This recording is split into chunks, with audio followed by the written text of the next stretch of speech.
Tja, dit zoen je misschien wel het liefste wollen maar dit waar. Lekker zwemmen hier in het kanaal bij Duinen. Ik hoor het dat nog wel wat koud. En ging geplonst bij Iepenloft zwembad Moenewetter in Wietmarsum. Het bad is nog net vol en dat had wel een week nodig voordat er meer dan 1 miljoen liter water erin zit.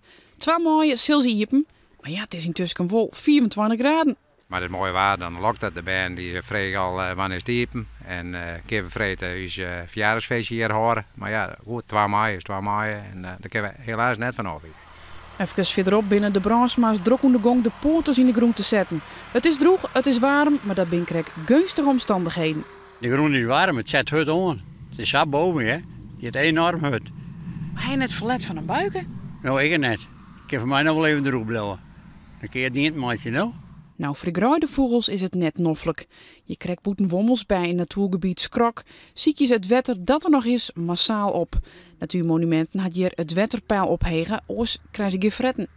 We zitten hier op klei en die boppela die is al een heel schof droeg en die wordt spiekerhut. En die vogels die kunnen eigenlijk net meer maar de snavel de groen in komen.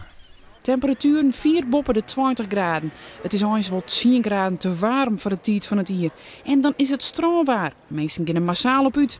Die was hier bij de Gruttewiel in Lauwert. Zwemmen, het terras op. Pinksterblom nog voordat het peersk is. Wat is er aan. In april komt het wel vaker voor de laatste jaren dat wij een aantal Simmense dagen hebben. Het is wel een hele lange periode, maar ik heel soort zinnen. Dus ik denk dat dit weer een record wordt. Ja, en de peerske is ook een record, te warm. Maar ja, met peerske zit je natuurlijk wel met het feit dat die peerskedagen nog wat verschillen. En ik heb het hier een keer later in 2018 sneeuw.